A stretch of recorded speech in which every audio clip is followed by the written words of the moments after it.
हाँ तो प्रश्न समझમાં આવ્યો? પ્રશ્ન સમજમાં આવ્યો? રીટાબેન પ્રશ્ન શું છે? પ્રશ્ન હતો કે આપણે જ્યારે પેલા દેવલોક છે છેલ્લા દેવલોક સુધી એલાકાના સેન્સીસ ને બધું કેવી રીતે વપરાય? આઈ થિંક એવું હતું કંઈક. સગનાજી મને પાછું બોલજો ક્વેશ્ચન પ્લીઝ, સમજાતો નતો. હા, પ્રશ્ન મારો એવો હતો, તાઈ મહારાજને મેં પૂછ્યું કે 9 ગ્રહવેકના લોકો દેવો અને 5 અનુત્તર વિમાનના દેવો કોઈ જાતનો કશાય કરતા નથી. અભિમાન એનો ઓછો હોય એટલે અભિમાન ઓછો હોય એટલે કશાય ઓછા. પછી ઇન્દ્રિય શું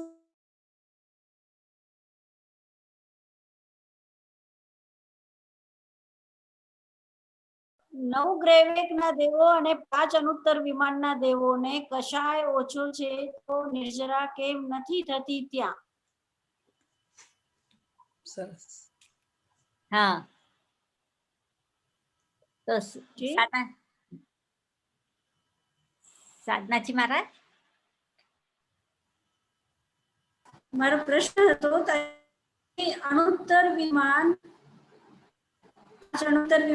છે ને અને 9 ગ્રહવેક છે તો એટલે 12 દેવલોક પછીના જે દેવ છે એ લોકો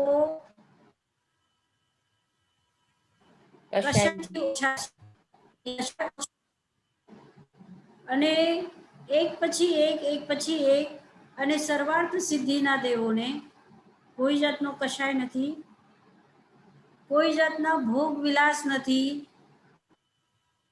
તો ત્યાં આટલા સુધી એ લોકોની નિર્જરા અને બધા કર્મ ખપે અને એ મોક્ષ કેમ ન જાય? છે કે નહીં પ્રશ્ન? હા, નાઇસ ક્વેશ્ચન. કારણ કે આપણે અહીંયા છીએ તો આપણને આપણે આરંભ સમારંભ કરતા હોઈએ છીએ, હિંસા થતી હોય છે, ત્યાં તો ગતિ શરીર પરિગ્રહાભિમાનતો છે ને ચોથા અધ્યાયમાં એક સૂત્ર છે, શરીર પરિગ્રહાભિમાનતો હીના. ગતિ પણ નથી કરતા. એ નીચેના જે દેવો છે એ લોકો આમ તેમ જાયા કરે છે. કોઈ વખત નરક તરફ જાય, કોઈ વખત સ્વર્ગ જાય, કોઈ વખત પૃથ્વી લોક ઉપર આવે. પણ 9 ગ્રહવેકના દેવો ક્યાંય જાય નહીં, ગતિ નથી. શરીર પણ એનું ઓછું થતું જાય છે. પરિગ્રહ એનો નથી, કારણ કે ત્યાં કોઈ અહીંયા તો આપણને ખાવાનું છે, પીવાનું છે, ભોગ વિલાસ છે, તો સાધનો છે, તો ત્યાં નથી, પીવાનું નથી, એ લોકોને રસોઈ નથી, એ લોકોને કાંઈ રાખવાનું નથી. તો પરિગ્રહ પણ ઓછું છે એટલે ઓછું એકદમ ઓછું થઈ જાય. અભિમાન તો હીના, અભિમાનનો અર્થ કશાય છે. ત્યાં અભિમાનનો અર્થ કશાય છે તો કશાય પણ ઓછો એટલે ક્રોધ ઓછો, અભિમાન ઓછો, માયા ઓછી, લોભ ઓછો, બધું ઓછું થતું જાય છે. અને સર્વાર્થ સિદ્ધિમાં તો એકદમ ઓછું થાય. તો પ્રશ્ન છે, હું અત્યારે તમને વિચારવા માટે આ પ્રશ્ન મૂકી દઉં છું, પછી આવતા ક્લાસમાં એ પ્રશ્નનો જવાબ મળશે. ઠીક છે? આ પ્રશ્ન તમારા માટે મૂકી અને હવે આપણે પાછું અધ્યાય શરૂ કરીએ છીએ. તમારે વિચારવાનું છે કે કેમ આવું નથી થતું, શું કામ નથી? અથ પંચમોધ્યાયઃ અજીવકાયા ધર્મા પુદ્ગલા. 2 વખત બોલું છું, તમે સાથે બોલજો. जीवकाया धर्माधर्माकाश पुद्गला द्रव्यजीवाश्च द्रव्याणि जीवाश्च नित्यावस्थारूपाणि नित्यावस्थारूपाणि रूपिणः पुद्गला आकाशादेव्यानि आकाशादे द्रव्याणि निष्क्रियाणि च असंख्येया प्रदेशा धर्माधर्मयो असंख्येया प्रदेशा धर्माधर्मयो जीवस्य च आकाशस्यानन्ता संख्येया संख्येयाश्च पुद्गलानां. ફરીથી એક વખત બોલી જાઉં છું આ 10 સૂત્ર. અજીવકાયા ધર્મા ધર્માકાશ પુદ્ગલા દ્રવ્યાણિ જીવાશ્ચ નિત્યાસ્થિતન્ય રૂપાણિ પુદ્ગલા આકાશાદેક દ્રવ્યાણિ નિષ્ક્રિયાણિ ચ असंख्येया प्रदेशा धर्माधर्मयो जीवस्य च आकाशस्यान्ता संख्येया संख्येयाश्च पुद्गलानां. આ પાંચમા અધ્યાયના 10 સૂત્ર બોલ્યા છે. આપણે 4 અધ્યાય કરી ચૂક્યા અને 5મો અધ્યાય આપણે કરી રહ્યા છીએ. 3જા અધ્યાયમાં અને 4થા અધ્યાયમાં હંમેશા મન ઉપર શંકા હતી કે આ શું છે, નરક છે કે નહીં, આ નરકનું વર્ણન શું કામ આપણે કરવાનું, શું કામ આપણે વાંચવાનું, શું કામ આપણે યાદ કરવાનું, શું કામ આપણે સમજવાનું, શું કામ આપણે દેવતા લોકોને સમજવાનું, શું કામ આ દેવો કેટલા છે ને ક્યાં છે ને વૈજ્ઞાનિક દૃષ્ટિથી છે કે નહીં, એવા બધા પ્રશ્નો. તે છતાં પણ આપણે 3જા અને 4થા અધ્યાયથી નીકળી અને હવે આપણે 5મા અધ્યાયમાં. 5મો અધ્યાય પણ પૂતગલનો છે, અજીવનો છે. 5મો અધ્યાય પણ અજીવનો છે. જેવી રીતે પહેલો અધ્યાય જ્ઞાનનો અને બીજાથી 4થા અધ્યાય સુધી આપણે જીવને જાણ્યું. એક વાત છે કે આ બધું આપણે શું કામ જાણીએ છીએ, શું કામ જાણીએ છીએ, નવતત્વને શું કામ જાણવાનું. મથેડ વંદામી સાધનાજી મહારાજ, એક પ્રશ્ન છે કે ઘણા એમ કહે છે કે આપણે કાલ કહે છે ને એને સાચો દ્રવ્ય ના કહેવાય, તો આપણે કેવી રીતે 6 દ્રવ્યની વાત કરીએ જો એને સાચો દ્રવ્ય એક ના માનીએ તો? કાલ દ્રવ્ય ને? હા, કાલ દ્રવ્ય પૂછો છો ને? હા, કાલ દ્રવ્ય છે. Thank you. હા, તો તત્વાર્થ સૂત્રમાં પણ આગળ વાંચશું ત્યારે આવશે કાલશ્ચેત્ય કે એ છે, એટલે અમુક લોકો કાલ પણ દ્રવ્ય માને છે. અને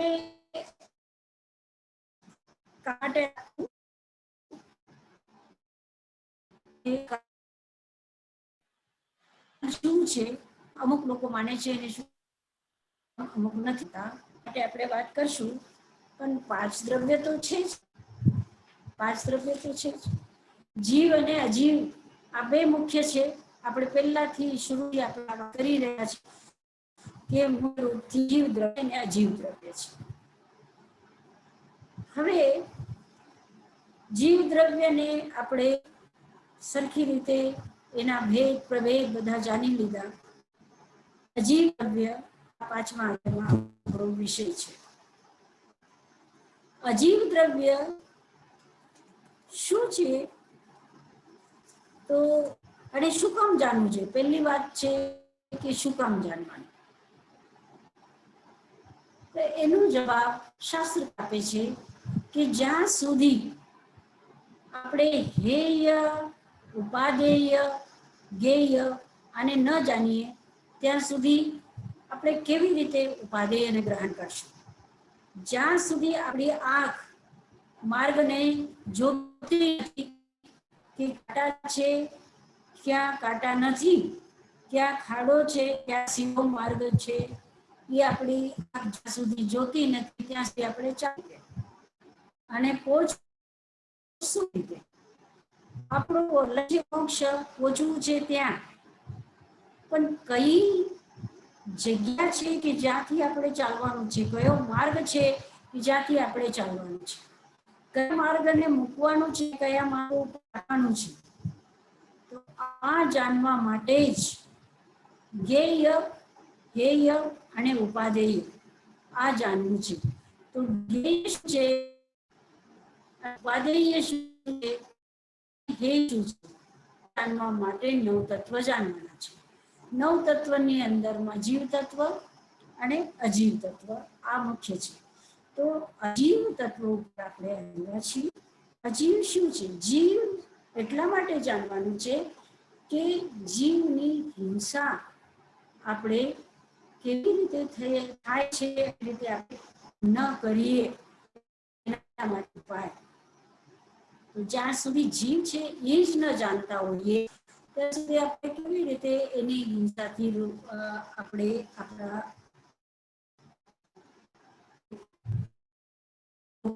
આપણે કેવી રીતે થઈ શકશું? તો જ્યારે આપણે જાણશું કે આ જીવ છે, જેવી રીતે કાલે જ મેં એક પ્રસંગ વાંચ્યું કે એક વ્યક્તિ એમ કે છે કે મુર્ગાને એટલે ઓલા કુકડાને હું એટલે માંસાહારી વ્યક્તિ હતો, તો એ કહે કે હું ખાતો તો મને મને ખબર હતી નહીં, હું ખાતો હતો, પણ દિવસે હું કુકડાને તડફતા જોયું, એની વેદનાને મેં જોયું, પછી મને એમ થયું કે મારે ન ખાવું જોઈએ, મને ન ખાવું જોઈએ. જ્યારે એ પેકિંગમાં આવે છે ખબર નથી પડતી કે જ્યાંથી એ આવે છે, જે પ્રાણીની હિંસા થાય કે છે એને થાય છે ત્યાં સુધી કેવી રીતે ખબર પડે? તો કહેવાનો મતલબ કે જ્યાં આપણે જાણશું નહીં કે આ જીવ છે અને એને પણ વેદના, તે પણ સુખ છે, દુઃખ છે, એ આપણે જ્યાં સુધી નહીં જાણીએ ત્યાં સુધી હિંસાથી કેવી રીતે આપણે પોતાને બચાવી શકશું, કેવી રીતે આપણે સંયમ રાખી શકશું? એટલા માટે દ્રવ્યને જાણવાનું છે. અને અજીવ દ્રવ્યને શું કામ જાણવાનું છે? કે અજીવ શું છે? આ શરીર અજીવ છે કે નહીં? શરીરને પણ આપણે જીવ માનીને બેઠા છીએ, તો કેવી રીતે આપણે મોક્ષ ઉપર આગળ વધી શકશું? એટલે જીવને પણ જાણવાનું છે, અજીવને પણ જાણવાનું છે. તો અજીવ શું શું છે? કયા કયા જેને આપણે જેને સૂંઘીને આપણે જેનો સ્વાદ લઈએ છીએ, જેનો આપણે સ્પર્શ કરીએ છીએ, તો એ જે અલગ પણ જીવ છે, અજીવ છે, એ આપણે જાણવાનું છે. તો આ અજીવ દ્રવ્યનું પ્રકરણ છે. 5મા અધ્યાય સંપૂર્ણ રીતે જીવ દ્રવ્ય છે. તો સૌના એક છે ના એક સાધનાજી મહારાજ, છે. હા બોલો. સોરી સાધનાજી મહારાજ, ઘણું કપાય છે, સરખું સંભળાતું નથી. આમ થોડુંક સંભળાય છે પછી કપાઈ જાય છે, સંભળાય છે કપાઈ જાય છે, એવું થાય છે સાધનાજી મહારાજ. મને લાગે છે આજ ઇન્ટરનેટ ઓલું બહુ લો લાગે છે. ધર્મા ધર્મા કાશ પૂતગલા પહેલો સૂત્ર છે, સંભળાય છે? એકદમ ક્લિયર છે સાધનાજી મહારાજ. Thank you. Thank you so much. હાજી. धर्म, अधर्म, आकाश और पुद्गल, ये 4 द्रव्य अजीव काय है। जे प्रश्न હતો ત્રિષાબેનનો કે દ્રવ્ય 6 દ્રવ્ય કેમ છે, 5 જ દ્રવ્ય છે, તો અહીંયા પણ આપણે જોઈ રહ્યા છે કે એને અજીવમાં પહેલો જે સૂત્ર છે એની અંદરમાં ધર્મ, અધર્મ, આકાશ અને પુદ્ગલ આવી રીતે 4 જ દ્રવ્યો બતાવ્યા છે। અજીવ કાયા, અજીવ काय, અજીવ काय એટલે અજીવમાં ધર્મ છે, અધર્મ છે, આકાશ છે અને પુદ્ગલ છે। તો ધર્મ અને અધર્મનો અર્થ જે સામાન્ય રીતે આપણે ધર્મ કહીએ છીએ રિલિજનને, એનો મતલબ નથી, પણ ધર્મ આ એક સંજ્ઞા છે અને એ એક એવી વસ્તુ છે કે જે અસ્થિકાય રૂપમાં છે। ધર્માસ્તિકાય, અધર્માસ્તિકાય, આકાશાસ્તિકાય અને પુદ્ગલાસ્તિકાય, એવી રીતે આ 4 અજીવ કાયા છે। કાયા એટલે અસ્થિકાય, કાયા એટલે સમૂહ, કાયા એટલે પ્રદેશોનો સમૂહ, પ્રચય, એને કાયા કહે છે। તો આ 4 દ્રવ્ય જે છે એને દ્રવ્યાણી જીવાશ્ચ, આગળનો બીજો સૂત્ર આપ્યું છે કે દ્રવ્યાણી, આને દ્રવ્ય કહેવાય છે। એટલે ધર્મા, ધર્માકાશ, પુદ્ગલા દ્રવ્યાણી, ધર્મ, અધર્મ, આકાશ, પુદ્ગલ દ્રવ્યાણી, દ્રવ્ય છે। જીવાશ્ચ, અને જીવ પણ દ્રવ્ય છે। એવી રીતે આ 5 દ્રવ્ય બતાવ્યા। સાધનાજી મહારાજ, એક ક્વેશ્ચન છે જે ત્રિશુતબેનનો છે એમ જ છે, પણ જો મહાવીર ભગવાનની પછી અબાઉટ 500 વર્ષ પછી આ લખાણું છે, તો જે આગમ અંગ આગમમાં 6 દ્રવ્યની મેન્શન છે કે 5 દ્રવ્યનું જ મેન્શન છે? હા, આગમમાં પણ કાલને અમુક લોકો માને છે અને અમુક લોકો નથી માનતા, એવો જ પ્રશ્ન, એવો જ ત્યાં પણ આવે છે। છતાં પણ 6 દ્રવ્યની વાત ત્યાં પણ છે। 6 દ્રવ્યને ત્યાં અમુક જગ્યા 6 દ્રવ્ય પણ માનવામાં આવ્યા છે। આ તત્વાર્થ સૂત્ર જે છે એ સંગ્રહ છે, આગમનો જ સંગ્રહ છે। આગમમાં જે વસ્તુ છે એનાથી બીજી વસ્તુ તત્વાર્થ સૂત્રમાં નથી। તત્વાર્થ સૂત્રની અંદરમાં જે કંઈ બતાવ્યું છે પ્રત્યેક વસ્તુ આગમમાંથી જ લીધેલી છે। એને ફક્ત સંસ્કૃત રૂપ આપ્યું છે અને સંક્ષેપ રૂપ આપ્યું છે। સંક્ષેપની અંદરમાં આખો તત્વાર્થ સૂત્ર જે વ્યક્તિ જાણી લે છે એ આગમને જાણી શકે છે, એવી વસ્તુ છે। એટલે આગમથી બારે આ તત્વાર્થ સૂત્ર નથી। હવે પ્રશ્ન તમારો એ છે કે સ્પષ્ટ રૂપે 5 દ્રવ્ય કે 6 દ્રવ્ય, એવું આગમની અંદરમાં જ્યારે જ્યારે આપણે વાંચવામાં આવે છે ત્યારે ત્યારે 6 દ્રવ્યની જ વાત આવે છે, 5 દ્રવ્યની વાત નથી આવતી। ઠીક છે? થેન્ક યુ સાધનાજી મહારાજ। હાજી। હવે નિત્યાવસ્થિતાન્ય રૂપાણી, આ જે 5 દ્રવ્ય છે નિત્ય છે, અવસ્થિત છે અને અરૂપી છે।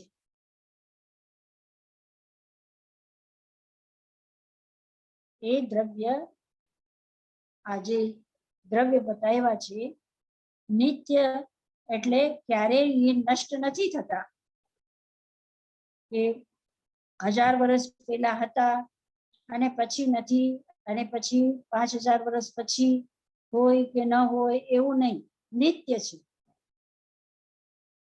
અવસ્થિત એટલે જે એની સંખ્યા છે એ સંખ્યામાં ઘટ વધ નથી થતી, બરાબર? અને પુદ્ગલા, રૂપિનઃ પુદ્ગલા, આ જે ચાર દ્રવ્ય છે એ અરૂપી છે અને રૂપિનઃ પૂતગલા, પૂતગલ રૂપી છે. આકાશાદ એક દ્રવ્યાની, આકાશ સુધી એક એક દ્રવ્ય છે. ધર્માસ્તિકાય એક, અધર્માસ્તિકાય એક, આકાશ એક. એટલે આ ત્રણ જે છે એની એક એક સંખ્યા છે. આકાશ બે નથી, ધર્માસ્તિકાય એક થી વધુ નથી, અધર્માસ્તિકાય પણ એક થી વધુ નથી. આ ત્રણે આકાશા વેક દ્રવ્યાની એટલે આકાશ સુધી એક એક દ્રવ્ય છે. અને આ ત્રણે નિષ્ક્રિયાણ છે, નિષ્ક્રિય છે. એટલે ધર્માસ્તિકાય પોતે ગતિ નથી કરતો, એટલે એક જગ્યાથી બીજી જગ્યા ધર્માસ્તિકાય ન જાય, અધર્માસ્તિકાય ન જાય, આકાશ ન જાય, ગતિ ન કરે. નિષ્ક્રિયાણ છે, જ્યાં છે ત્યાં જ રહે છે. અસંખ્યેયા પ્રદેશા ધર્મા ધર્મો, અસંખ્યેય એટલે જે ધર્માસ્તિકાયના જે પ્રદેશ છે એ પ્રદેશ કેટલા છે ધર્માસ્તિકાયના? તો અસંખ્યાત પ્રદેશ છે. અધર્માસ્તિકાયના અસંખ્યાત પ્રદેશ છે. જીવસ્ય ચ અને જીવના પણ અસંખ્યાત પ્રદેશ છે. આકાશના પ્રદેશ કેટલા? અનંત. આકાશસ્યાનંતા. હવે અહીંયા સુધી આવ્યા પછી હું એક વાત કરી લઉં કે જૈન ધર્મની જેમ જ વૈદિક ધર્મનો અસ્તિત્વ, બૌદ્ધ ધર્મનો અસ્તિત્વ આ ભારત વર્ષની અંદરમાં, પછી બીજા બીજા ધર્મો પણ ઘણા બધા, ઉપધર્મો પણ ઘણા બધા છે. પણ ધર્માસ્તિકાયની કલ્પના અને અધર્માસ્તિકાયની કલ્પના નથી બૌદ્ધ ધર્મમાં, નથી વૈદિક ધર્મમાં, અને ક્રિશ્ચિયન ધર્મ અને મુસ્લિમ ધર્મની તો વાત જ નથી. તો જેને વૈશેષિક કહીએ કે ન્યાય કહીએ કે યોગ કહીએ કે બીજા બીજા જેટલા પણ ઉપધર્મ છે, વૈદિક ધર્મોના પણ અલગ અલગ ભેદો છે. તો એ ધર્મોમાં કોઈ પણ ધર્મમાં ધર્માસ્તિકાયનો અને અધર્માસ્તિકાયની કોઈ કલ્પના નથી. પણ જે વૈજ્ઞાનિકો છે એ વૈજ્ઞાનિકો આ લગભગ 19મી સદી પછી એ લોકો ઈથરને માને છે કે જે ગતિમાં સહાયક છે. જેવી રીતે તમને ખબર હશે કે ચંદ્રમા ઉપર જ્યારે ગયા હતા યાત્રી, તો ચંદ્રમા ઉપર જેવી રીતે પૃથ્વીમાં મનુષ્ય જ્યાં પગ મૂકવાની ઈચ્છા રાખે ત્યાં પગ મૂકી શકે છે, પણ ચંદ્રલોક ઉપર જ્યારે એને લેન્ડ કરવું હોય, જે વાહનથી જાય છે ત્યાંથી એને નીચે ઉતરવું હોય, તો એ વિચારે છે કે હું અહીંયા પગ મૂકું અને આગળ આગળ આગળ જઈને પછી એનો પગ મુકાય છે. એટલે ત્યાં જે છે એ વધારે ઈથર નું પ્રમાણ છે, ગ્રેવિટેશન ત્યાં નથી, સ્થિરતા ત્યાં ઓછી છે. એ લોકોએ માન્યું છે કે ગતિમાં સહાયક ઈથર છે, અને ગ્રેવિટેશનનો સિદ્ધાંત ન્યૂટન જ્યારે એને આ આવિષ્કાર કર્યું તો એને પણ કીધું કે સ્થિતિમાં જે સહાયક છે, જે પકડીને રાખી શકે છે, જે સ્થિતિ કરાવે છે, એ છે ગ્રેવિટેશન. તો જેને આપણે ધર્માસ્તિકાય કહીએ છીએ, આજે વૈજ્ઞાનિકો લગભગ એટલે એક્ઝેક્ટ નહીં પણ લગભગ ઈથર જેવું એક પદાર્થ એ લોકો માને છે, વૈજ્ઞાનિક લોકો. અને ગ્રેવિટેશન જેવો એક પદાર્થ માને છે જે સ્થિરતામાં સહાયક છે. તો આ ધર્માસ્તિકાય અને અધર્માસ્તિકાય આ બે જે દ્રવ્ય છે એ દ્રવ્ય આકાશને અનંત કરે છે. એટલે જ્યાં ધર્માસ્તિકાય અને અધર્માસ્તિકાય છે, આ બે દ્રવ્ય, આ બે તત્વ જ્યાં છે ત્યાં તો આકાશ જેને આપણે આકાશ કહીએ છીએ, જેની અંદરમાં જીવ સૃષ્ટિ છે, પૂતગલની સ્થિતિ છે, એ તો લોકાકાશ કહેવાય છે. અને બાકીનો છે અલોક આકાશ, એને પણ વૈજ્ઞાનિકો માને છે. એ લોકો પણ પ્રશ્ન કરે છે કે ત્યાં આકાશ નથી તો શું છે, સ્પેસ નથી તો શું છે?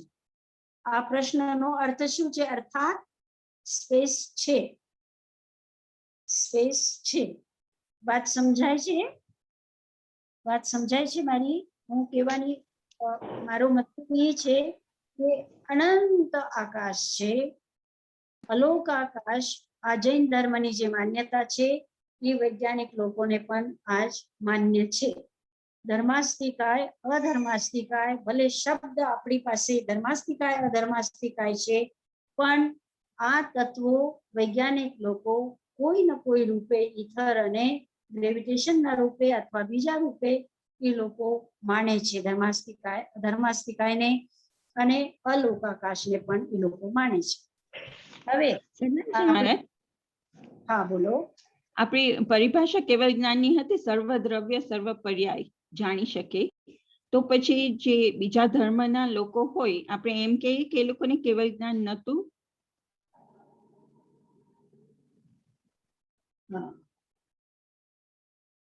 તો એવું આપણે ના કહીએ, કારણ કે આપણું મતલબ એ શું છે કે तीर्थ सिद्धा, अतीर्थ सिद्धा, तीर्थंकर सिद्धा, अतीर्थंकर सिद्धा, स्वयं बुद्ध सिद्धा, प्रत्येक बुद्ध सिद्धा, स्वलिंग सिद्धा, अन्य लिंग सिद्धा, गृहस्थ लिंग सिद्धा, एवी रीते આપણે માનીએ છીએ. તો એ લોકોને પણ કેવલ જ્ઞાન થઈ શકે છે. તો કેવલ જ્ઞાન થયા પછી એ લોકો, એટલે જેને આ સિદ્ધાંત બનાવ્યું છે એને કેવલ જ્ઞાન હતું કે નહીં એ આપણે નથી કહી શકતા. એ આપણને નથી ખબર કે એને શું કામ એવું કીધું કે ન કીધું, કે એનું શું દૃષ્ટિકોણ હતું, એ લોકો શું કામ ન કીધું. તો એ આપણો આ અધિકાર પણ નથી. કારણ કે પ્રત્યેક વ્યક્તિ જેવી રીતે તમે અમુક વિષયમાં બોલો છો તો તમારી પરિસ્થિતિ શું છે, તમારા સામે માણસો કેવા છે, અને તમે જે એના સાથે વાત કરો છો, કદાચિત તમને ઘણું બધું જ્ઞાન છે, પણ તમે રિલેટેડ વાત કરશો, વસ્તુથી રિલેટેડ અને વ્યક્તિથી રિલેટેડ વાત કરશો. તમને જે જ્ઞાન છે, અનંત જ્ઞાન છે, સર્વજ્ઞતા પણ તમને હશે, પણ એ બધી જ વાત તમે એ વ્યક્તિને કહેશો અને એ વસ્તુ તમારા ગ્રંથમાં બદ્ધ થઈને આવશે એવું જરૂરી નથી કે તમારો બધો જ જ્ઞાન એની અંદરમાં આવી જાય. મારો કહેવાનો મતલબ કે એ લોકોને સર્વજ્ઞતા હતી કે નહીં હતી એવું આપણો કોઈ અધિકાર નથી કહેવાનું કે એને નહોતી, એ પણ આપણે ન કહી શકીએ, અને એને હતી એ પણ આપણે ન કહી શકીએ. પણ એ લોકોએ જે કીધું એની અંદરમાં ધર્માસ્તિકાય નથી, અધર્માસ્તિકાય નથી, એટલું આપણે કહી શકીએ છીએ. એની ઘણી વસ્તુ છે કે જે સાચી છે, જે આપણા જૈન ધર્મથી રિલેટેડ છે. જૈન ધર્મ જેવી રીતે માને છે એવી રીતે એ લોકો પણ પૂતગલને માને છે, એ લોકો પણ જીવને માને છે, એ લોકો પણ સર્વજ્ઞતાને માને છે, એ લોકો પણ મોક્ષને માને છે, એ લોકો પણ આત્માને માને છે, એ લોકો પણ જ્ઞાનને માને છે, કેવલ જ્ઞાનને માને છે. તો આવી ઘણી બધી વસ્તુ છે કે જે આપણા ધર્મથી એ લોકો બહુ સામ્યતા રાખે છે. પણ અમુક વસ્તુ એને ન કીધી એટલે આપણે એમ ન કહી શકીએ કે એ સર્વજ્ઞ નહોતા. બરોબર? થેન્ક યુ સાધનાજી મહારાજ. એના દૃષ્ટિકોણથી એને જે કીધું છે એને થઈ શકે કે એને ખબર હશે એવી વસ્તુ, ધર્માસ્તિકાય અધર્માસ્તિકાય જેવી. પણ જે સામેવાળા વ્યક્તિ છે એને જે કહેવાનું છે તો એ રિલેટેડ વસ્તુ જે છે એને કહી દીધી હશે અને એ બાકી રહી ગયું હશે, નહીં કીધું હોય, એવું પણ થઈ શકે. मथेन वंदन बाप जी। હા બોલો. जैसे अपन बोले नित्य है न अवस्थित है, ये छह ही द्रव्य, जैसे छह ही द्रव्य नित्य है और अवस्थित है, तो इसमें जो सामान्य गुण जो है, इसमें अस्तित्व गुण और अगुरु लघु गुण इसमें लग सकता क्या? नित्य हाँ। के लिए अस्तित्व गुण और अवस्थित के लिए अगुरु लघु गुण, ये सामान्य जो गुण है वो उसके हाँ, साथ फिट हो सकते क्या? हाँ हाँ, सही सही बात है। नित्य यानी वो एक एक द्रव्य जो है वो नित्य है, मतलब जीव द्रव्य है वो नित्य है, अर्थात भूतकाल में था, वर्तमान में है, भविष्य में भी होगा। एक बात नित्य की हुई। और अवस्थित की ये बात हुई कि जीव द्रव्य अपने सीमा से बाहर नहीं जाता, अवस्थित रहता है। यानी जो उसका गुण है, जो उसका चेतन गुण है, ज्ञान गुण है, उपयोग गुण है, वो उसी में रहता है, वो अपने गुण को छोड़ करके बाहर नहीं जाता, यानी अपने गुणों में ही वो अवस्थित रहता है, अपनी संख्या में वो अवस्थित रहता है। बाहर यानी अपनी सीमा से वो बाहर नहीं जाता, उसको कहते हैं अवस्थित। यही जो अगुरु लघु है, मतलब जीव द्रव्य अजीव नहीं होता, अजीव द्रव्य जीव नहीं होता, धर्मास्तिकाय अधर्मास्तिकाय नहीं होता, अधर्मास्तिकाय धर्मास्तिकाय नहीं होता। ये चारों द्रव्य पुद्गल नहीं होते हैं, पुद्गल ये चारों द्रव्य नहीं होते हैं। यानी जो अरूपी है वो रूपी नहीं होता, जो रूपी नहीं होता। ठीक बात है, उसे कहते हैं अवस्थित। और कोई प्रश्न? हेलो हेलो, હા સાધનાજી મહારાજ, હા બોલો. પ્રશ્ન નથી લાગતું. હા બરોબર. તો હવે આપણે આગળ ચાલીએ છીએ કે નિષ્ક્રિય અને ચ. આ નિષ્ક્રિય છે. કોણ કોણ નિષ્ક્રિય છે? ધર્માસ્તિકાય, અધર્માસ્તિકાય અને આકાશ. આ જે ત્રણ છે એ निष्क्रिय है, यानी ये तीनों जो द्रव्य है धर्मास्तिकाय निष्क्रिय है, अपनी जगह से दूसरी जगह नहीं जाता है। अधर्मास्तिकाय अपनी जगह से दूसरी जगह नहीं जाता है। आकाश अपनी जगह से दूसरी जगह नहीं जाता है। असंख्येया प्रदेशा धर्माधर्मयो, धर्मास्तिकाय के और अधर्मास्तिकाय की जो प्रदेश है वो असंख्यात है। जीवस्य च, और जीव के भी जो प्रदेश है वो असंख्यात है। आकाशस्यानंता, आकाश की जो प्रदेश है वो असंख्यात नहीं अनंत है। मतलब मैंने एक बार पूछा था ताई महाराज को और आप लोगों को भी बताया था कि संख्यात किसे कहते हैं, असंख्यात किसे कहते हैं और अनंत किसे कहते हैं। संख्यात जो गिना जाता है, जिसकी हम ज्यादा से ज्यादा हम संख मतलब 100, 1000, लाख, लक्ष, करोड़ और इस तरह से जितनी भी आज हम गिनती कर सकते हैं वो तो संख्यात में आएगी। और असंख्यात जिसकी हम गिनती नहीं कर सकते हैं, जिसको हम उपमा देते हैं, जो उपमा दे करके हम उसकी संख्या को बताते हैं। जैसे मैंने बताया था कि समुद्र के किनारे खड़े हो करके कोई उस समुद्र के किनारे की बालू देख करके पूछे कि ये कितनी है, तो क्या क्या बताएंगे आप? किस तरह से उसको बताएंगे, क्या कहेंगे? उपमा ही देंगे ना, कि जितना समुद्र के पानी की बूंदे हैं, ये शायद आप उपमा देंगे कि धरती पर जितना पानी है और जितनी बूंदे हैं पानी की उतनी है बालू। ऐसी उपमा दे सकते हैं। या आप कह सकते हैं आकाश में जितने तारे हैं उतनी बाली है ना। तो आप उपमा से जो बता सकते हैं वो क्या है, असंख्य। और जिसकी उपमा भी नहीं दे सकते, जिसके लिए कोई उपमा ही नहीं है, वो क्या है, अनंत। वो है अनंत। आकाश के प्रदेश कितने हैं, अनंत। अब आप लोग ये भी जानते होंगे कि प्रदेश क्या है, आगे आएगा ही इसमें प्रदेश क्या कहते हैं, लेकिन फिर भी अभी सामान्य रूप से कि हम उदाहरण के लिए ये किताब ले लेते हैं। ये किताब जो है ये स्कंद कहलाएगा। ये क्या है, स्कंद है। इसका कुछ हिस्सा अगर हम कल्पना करें उसको हम प्रदेश कहेंगे, देश कहेंगे। देश में भी, देश में मतलब इसके अगर 4 हिस्से कर दो तो वो चारों क्या कहलाएंगे, देश कहलाएंगे। और फिर उसका एक छोटा सा अंश, इतना छोटा अंश कि हम अंगुली से उसे अलग नहीं कर सकते,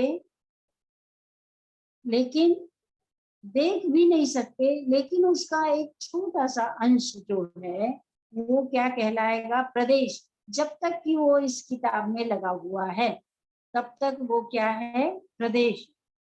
और जब वो इस किताब से हट करके अलग हो जाएगा तब वो क्या कहलाएगा, अणु, परमाणु, परम अणु, यानी जिसका 2 हिस्सा नहीं हो सकता, जिसे तोड़ नहीं सकते, जिसके 2 टुकड़े नहीं हो सकते। इतना छोटा, इतना सूक्ष्म जो अंश है, वो अंश जब तक इस किताब में लगा हुआ है तब तक वो क्या है, प्रदेश। तो एक बात समझनी है कि इस किताब का एक अंश वो एकदम छोटा सा, जिसका 2 टुकड़ा नहीं हो सकता, ऐसा अणु, परमाणु निकल करके अलग होगा, उसको तो परमाणु कहेंगे। लेकिन ये पुद्गल का परमाणु हो सकता है, धर्मास्तिकाय का, अधर्मास्तिकाय का, और आकाश का परमाणु नहीं होता, क्योंकि वो अलग नहीं होता, वो अखंड है। धर्मास्तिकाय अखंड है, अधर्मास्तिकाय अखंड है, आकाश अखंड है, और जीव द्रव्य के प्रदेश भी अलग नहीं होते, इसलिए जीव भी क्या है, अखंड है।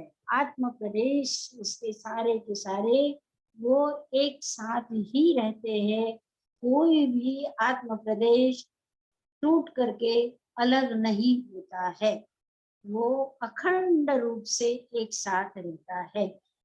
तो जीव द्रव्य, धर्मास्तिकाय, अधर्मास्तिकाय और आकाश के प्रदेश कहलाते हैं, परमाणु नहीं होते हैं।